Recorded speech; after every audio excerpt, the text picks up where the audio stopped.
Good evening, all of you. Ram group of professional institute आप सभी विद्यार्थियों का हृदय से स्वागत और अभिनंदन करता है। और आज की क्लास में जो बेसिकली हम डिस्कस करने वाले हैं triple C most important questions जो प्रीवियस मंथ या प्रीवियस ईयर में आए हुए ट्रिपल सी के सभी क्वेश्चंस हैं। और ट्रिपल सी अपने आए हुए क्वेश्चंस को रिपीट भी करता रहता है, तो ये सभी विद्यार्थियों के द्वारा जो दिया गया क्वेश्चंस है ये very very most important questions है। इन सभी विद्यार्थियों के एग्ज़ाम में ये सारे क्वेश्चंस आ चुके हैं और आपके भी आने वाला जो भी ट्रिपल सी एग्ज़ाम होगा उसमें भी इस तरीके के क्वेश्चंस आप देख पाएंगे। तो एक तरीके से एक मोस्ट इम्पॉर्टेंट क्वेश्चंस जो ट्यूटोरियल में लेकर आया हूँ, इसमें लगभग 40 क्वेश्चंस हैं जिसको मैं स्टेप बाय स्टेप डिस्कस करूँगा। तो दोस्तों आइए हम बेसिकली सबसे पहले क्वेश्चंस की तरफ चलते हैं, जहाँ पे दिया गया है निम्नलिखित में से वोलेटाइल मेमोरी। तो क्वेश्चंस दिया गया है निम्नलिखित में से वोलेटाइल मेमोरी। तो सबसे पहले जानते हैं वोलेटाइल होता क्या है। तो वोलेटाइल्स मीन्स होता है टेम्परेली बेस्ड मेमोरी। और टेम्परेली बेस्ड मेमोरी की बात करें तो कंप्यूटर में ऐसी मेमोरी लगाई गई है जिसमें जो भी डाटा है वो कुछ निश्चित समय के लिए होता है। यानी अगर इलेक्ट्रिसिटी पावर की सप्लाई कट होती है तो जो भी डाटा है वो नष्ट हो जाता है। तो ये जो मेमोरी होती है उसे हम रैम बोलते हैं। और रैम यानी रैंडम एक्सेस मेमोरी होती है जिस पे दोस्तों हम रीड एंड राइट दोनों कर सकते हैं। एक ऐसी मेमोरी कंप्यूटर में जो कंप्यूटर में अगर इस मेमोरी को नहीं लगाया जाएगा तो कंप्यूटर को आप चला नहीं सकते, यानी कंप्यूटर बिना रैम के कार्य नहीं करता। तो रैम एक तरीके से कंप्यूटर की सबसे मुख्य मेमोरी होती है और ये एक तरीके की एक प्राइमरी मेमोरी है। तो यहाँ पे पूछा गया है निम्न में से वोलेटाइल मेमोरी, तो करेक्ट आंसर्स क्या हो जाएगा, रैम यानी रैंडम एक्सेस मेमोरी। तो ये ऑप्शंस जो इस क्वेश्चंस का करेक्ट आंसर्स होगा। नेक्स्ट आपका क्वेश्चंस दिया गया है अमेजोन साइट का सर्वोत्तम उदाहरण है। तो अमेजोन साइट्स की बात करें तो एक तरीके से अमेजोन एक क्या है, एक आपका जो ई कॉमर्स साइट होता है, यानी इलेक्ट्रॉनिक्स जो है कॉमर्स जिसको हम बोल सकते हैं। तो ई कॉमर्स जिसके द्वारा जो है आप ऑनलाइन क्या करते हैं, कोई भी शॉपिंग कर रहे हैं जैसे आज की डेट में, तो वो आपका अमेजोन हो गया, फ्लिपकार्ट हो गया। तो इस तरीके के जो बिजनेस कर रहे हैं आप इलेक्ट्रॉनिक्स माध्यम से, आप घर बैठे सारी चीज़ों को प्राप्त कर रहे हैं, वो आपका ई कॉमर्स कहलाता है। तो इसका करेक्ट आंसर दोस्तों क्या हो जाएगा, ई कॉमर्स, जो सी ऑप्शंस इसका करेक्ट होगा। नेक्स्ट आपका क्वेश्चंस दिया गया है भीम ऐप्स में एम का अर्थ। तो सभी को पता है भीम यानी आज की डेट में जब से आपका जो है डीमोनेटाइजेशन हुआ तब से आपके डिजिटल माध्यम से ज़्यादा ट्रांजैक्शंस किया जा रहा है। यानी जो पेपर करेंसी है उसको कम करने के लिए ज़्यादा से ज़्यादा क्या करना पड़ेगा आप सभी लोगों को, जो भी आपके माध्यम से दिए गए इलेक्ट्रॉनिक्स माध्यम जैसे गूगल पे, फ़ोन पे, इस तरीके के बहुत सारे ऐप्स दिए गए हैं जिनके माध्यम से आप क्या कर सकते हो, ट्रांजैक्शंस जो भी आप कर सकते हैं यानी बिना कैश के। तो कैशलेस इकोनॉमी को क्रिएट करने के लिए भीम ऐप्स को लॉन्च किया गया था, जो एनपीसीआई के द्वारा national payment corporation of India जिसने लॉन्च किया भीम ऐप्स को। तो भीम ऐप्स यानी भारत इंटरफेस फॉर मनी, तो एम फॉर क्या हो जाएगा, मनी। तो इसका करेक्ट आंसर्स जो बी ऑप्शंस होगा। नेक्स्ट दोस्तों जो क्वेश्चंस दिया गया है कि इंटरनेट सबसे प्रसिद्ध उदाहरण। तो इंटरनेट सभी को पता है एक तरीके से नेटवर्क ऑफ नेटवर्क होता है और ज़्यादा से ज़्यादा जो यूज किया जाता है नेटवर्क वो आपका लैन है, यानी लोकल एरिया नेटवर्क जिसको हम बोलते हैं। नेक्स्ट आपका क्वेश्चंस दिया गया है एफटीपी का। एफटीपी मूल रूप से एक है, तो एफटीपी सभी को पता है फाइल ट्रांसफ़र प्रोटोकॉल होता है। जब आप एक कंप्यूटर को दूसरे कंप्यूटर में फाइल को ट्रांसफ़र करते हैं या किसी मेल को एक जो है यूजर के द्वारा दूसरे यूजर को जब मेल क्या किया जाता है, सेंड किया जाता है, तो वहाँ पे एसएमटीपी होता है। तो प्रोटोकॉल यानी सेट ऑफ रूल्स होते हैं। तो यहाँ पे दिया गया एफटीपी यानी फाइल ट्रांसफ़र प्रोटोकॉल। तो जो एफटीपी में पी है वो मूल रूप से एक तरीके से एक प्रोटोकॉल होता है। नेक्स्ट आपका क्वेश्चंस दिया गया है नंबर 6। यहाँ पे आपको पूछा गया है कि पावर पॉइंट स्लाइड में इनमें से सम्मिलित किया जाता है। तो यहाँ पे थोड़ा सा कुछ स्पेलिंग मिस्टेक हो गया है। तो पावर पॉइंट प्रेजेंटेशंस की बात करें तो यहाँ पे आप स्लाइड को बनाते हैं और स्लाइड में हम एनिमेशन, पिक्चर्स, ग्राफिक, टेक्स्ट, ये सारी चीज़ों को सम्मिलित करते हैं। तो इसका करेक्ट आंसर्स क्या हो जाएगा? All of these. नेक्स्ट आपका जो क्वेश्चंस है 7 नंबर क्वेश्चंस जो आपका दिया गया ब्लूटूथ नेटवर्क है। तो ब्लूटूथ नेटवर्क जो एक तरीके से पैन होता है, पर्सनल एरिया नेटवर्क जिसको हम बोलते हैं। नेटवर्क की बात करें तो टाइप्स ऑफ नेटवर्क जो बेसिकली 4 टाइप्स के हैं, जैसे लोकल एरिया नेटवर्क जो किसी बिल्डिंग या ब्लॉक्स के लिए यूज करते हो। नेक्स्ट आपका जो नेटवर्क होता है मैन यानी मेट्रोपॉलिटन एरिया नेटवर्क होता है, जो किसी स्पेस टाउन हो गया या जो है सिटी हो गया, वहाँ पे जो आप नेटवर्क यूज करते हो उसे हम बोलते हैं मैन। और नेक्स्ट आपका जो नेटवर्क होता है जो है बैन, बैन यानी वाइड एरिया नेटवर्क होता है जो जियोग्राफिकल एरियाज में फैला होता है, या लार्ज एरिया नेटवर्क भी बोल सकते हैं।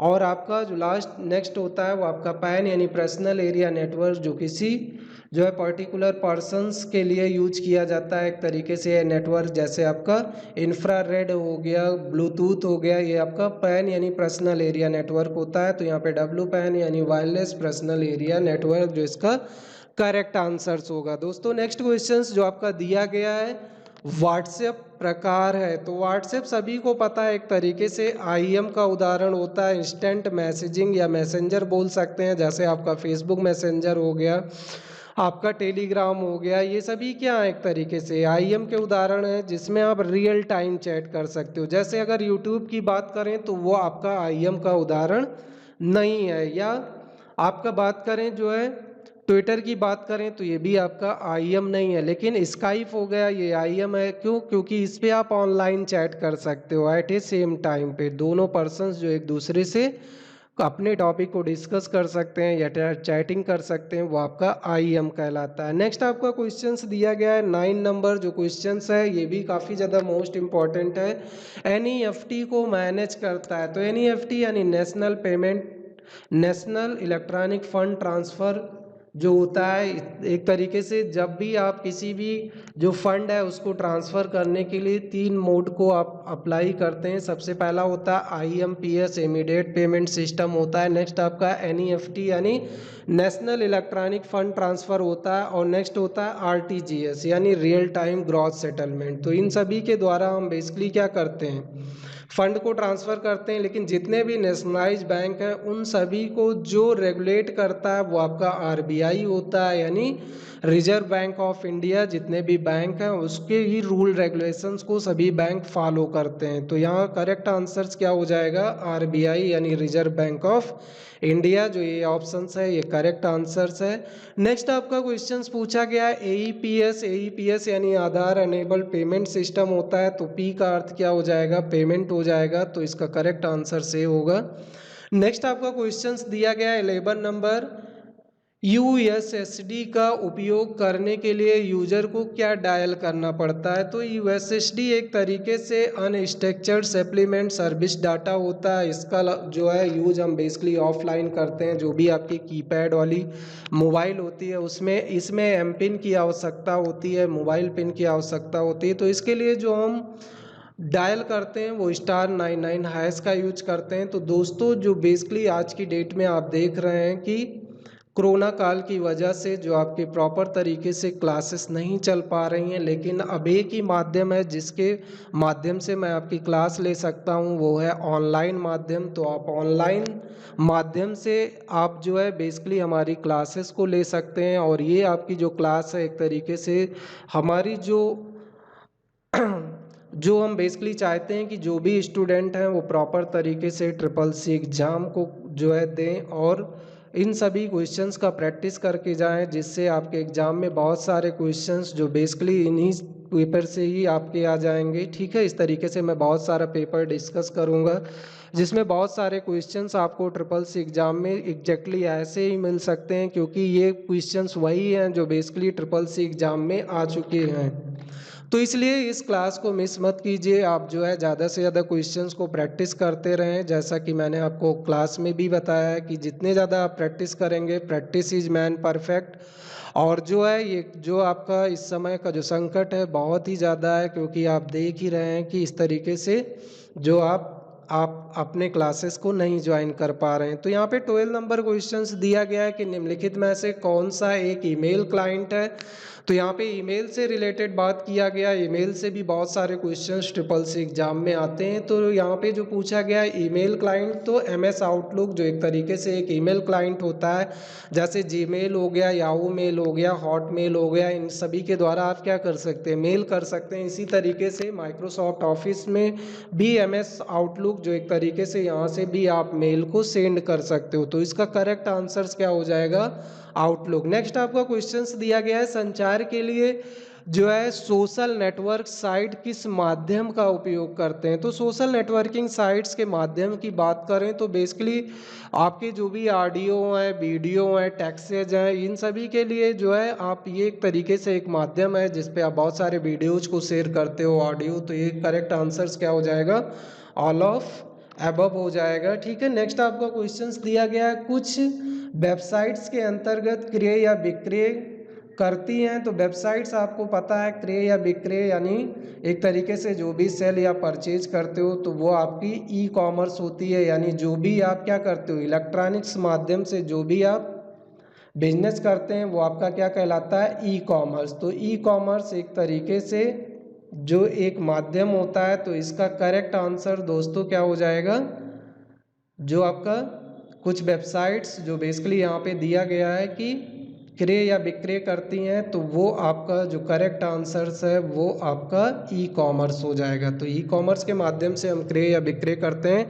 नेक्स्ट आपका क्वेश्चंस दिया गया है 15 नंबर, जिसमें पूछा गया गूगल उदाहरण है। तो ये सभी इजी क्वेश्चंस है। गूगल का उदाहरण यानी एक तरीके से गूगल एक मोस्ट पॉपुलर सर्च इंजन है जो सभी को पता है। नेक्स्ट आपका उमंग ऐप्स कितनी संख्याओं को सपोर्ट करता है। तो ये बेसिकली जो उमंग ऐप्स है वो 13 लैंग्वेज को सपोर्ट करता है। तो इसका करेक्ट आंसर 13 हो जाएगा।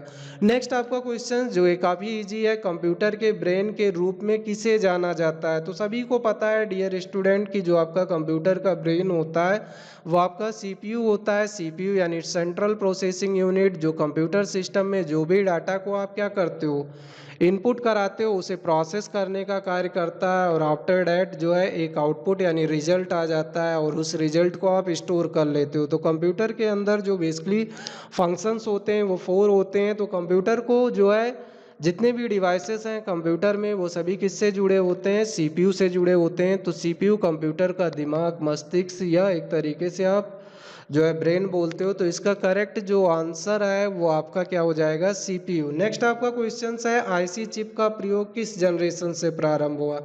तो आपको बताया गया बेसिकली जनरेशन्स ऑफ कंप्यूटर्स, जिसमें आपको बताया गया है जो फर्स्ट जनरेशन्स के कंप्यूटर हैं उसमें आप जो है इंटीग्रेटेड सर्किट का यूज किया गया। तो नेक्स्ट जो आपका क्वेश्चंस दिया गया है यहाँ पे बेसिकली आईसी चिप का उपयोग किस जनरेशन से प्रारंभ किया गया।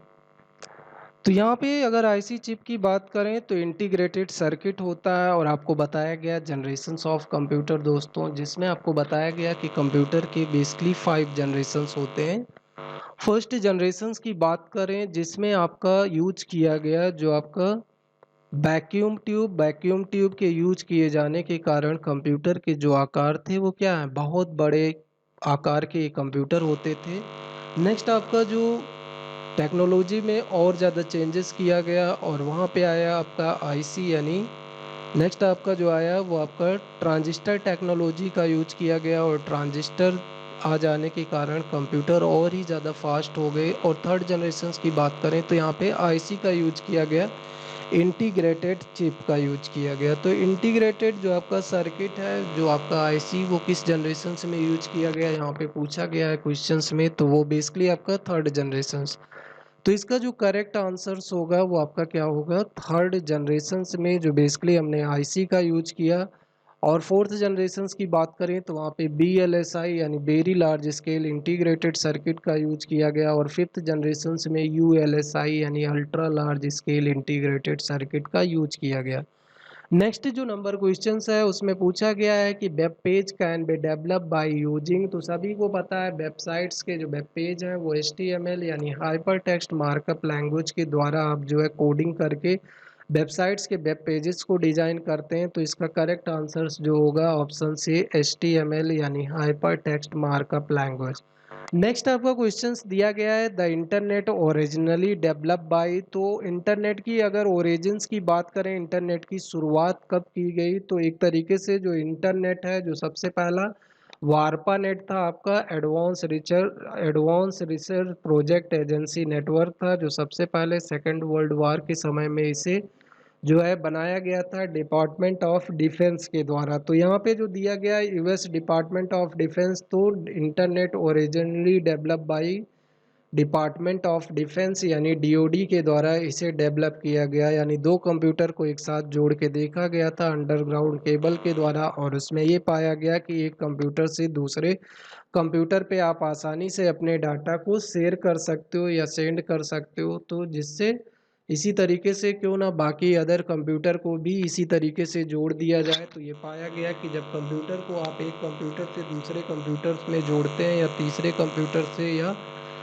इससे अधिक कंप्यूटर से जोड़ते हैं, तो उसमें आप सूचनाओं का आदान प्रदान सभी कंप्यूटर में आसानी से कर सकते हैं। तो ये कार्य जो है डिपार्टमेंट ऑफ डिफेंस ने किया था US के, इसीलिए यहाँ पे जो इसका ओरिजिनली डेवलप पूछा गया तो USA यानी डिपार्टमेंट ऑफ डिफेंस। नेक्स्ट आपका क्वेश्चन है 21 नंबर क्वेश्चन से specific page of web pages is known as. तो एक तरीके से ये आपका वेबसाइट्स होता है। नेक्स्ट आपका है द इंटरनेट यूज। तो इंटरनेट का जो यूज किया जाता है वो आपका पैकेट स्विचिंग पे किया जाता है। तो यहाँ पे करेक्ट आंसर्स क्या होगा, packet switching, circuit switching, packet switching या हाइब्रिड स्विचिंग दिया गया है। तो अगर बात करें सर्किट स्विचिंग, तो यहाँ पे जहाँ पे आपकी टेलीफोन लाइन का जहाँ पे आपका फिजिकल कनेक्शंस होता है वो आपका एक तरीके से आपका सर्किट स्विचिंग होता है। और पैकेट स्विचिंग्स की बात करें तो छोटे छोटे पैकेट्स में आपका जो भी डाटा है वो नेटवर्क के थ्रू ट्रेवल होता है, और इसको पैकेट्स में करने का कार्य TCP/IP जो इंटरनेट का स्टैंडर्ड प्रोटोकॉल है, ट्रांसमिशन कंट्रोल प्रोटोकॉल या इंटरनेट प्रोटोकॉल का कार्य होता है। जो भी डाटा है उसे टुकड़ों में यानी छोटे छोटे टुकड़ों में विभाजित करना, या इसको इस तरीके से बोल सकते हैं FCFS यानी फर्स्ट कम फर्स्ट सर्वर, एक तरीके से इसे बोला जा सकता है। तो यहाँ पे जो इंटरनेट यूजेज वो आपका क्या हो जाएगा, पैकेट स्विचिंग, करेक्ट आंसर्स होगा। नेक्स्ट आपका क्वेश्चंस दिया गया है the first page of websites is known as. तो सभी को पता है दोस्तों फर्स्ट पेज वेबसाइट्स का जो क्या कहलाता है, होम पेज। 24 नंबर क्वेश्चंस पूछा गया who is the fathers of internet. तो सभी को पता है फादर्स ऑफ इंटरनेट जो बेसिकली बिंट सर्फ, जिन्होंने इंटरनेट ये फादर्स बोले जाते हैं, या पितामह या आप जनक बोल सकते हैं। जैसे आपको पूछा जाता है who is the father of computer, तो आप बेसिकली बताते हैं चार्ल्स बेबेज। तो यहाँ पे पूछा गया who is the father of internet, तो यहाँ पे करेक्ट आंसर्स क्या हो जाएगा, बिंट सर्फ, जिन्होंने इंटरनेट की खोज की। ठीक है, नेक्स्ट आपका क्वेश्चन है the communications protocol used by internet is. तो इंटरनेट पे जो आपका कम्युनिकेशंस प्रोटोकॉल है वो आपका TCP/IP होता है। टेलनेट की बात करें तो रिमोट एक्सेस एरियाज के लिए आप इसका यूज करते हैं, और HTTP hyper text transfer protocol होता है, जो बेसिकली हम किसी भी वेबसाइट्स पे जब कोई भी चीज़ सर्च करते हैं तो उस डाटा को ये सर्वर तक पहुंचाता है, और सर्वर से रिक्वेस्ट भेजने के बाद में आपको रिस्पॉन्स करता है। तो यहाँ पे जो करेक्ट आंसर होगा TCP/IP, जो एक तरीके से कम्युनिकेशंस प्रोटोकॉल के लिए आप यूज कर रहे हैं। नेक्स्ट है आपका each computer connected to the internet. तो वो बेसिकली आपका जो भी कंप्यूटर होते हैं वो बेसिकली IP एड्रेसेस से, एक यूनिक IP एड्रेस से कनेक्टेड होते हैं, यानी सर्वर या क्लाइंट होता है। नेक्स्ट आपका क्वेश्चन है which of the following related to internet security. तो वो बेसिकली आपका DSL यानी डिजिटल सब्सक्राइबर लाइन होता है। नेक्स्ट आपका क्वेश्चन दिया गया है the following is not an internet search.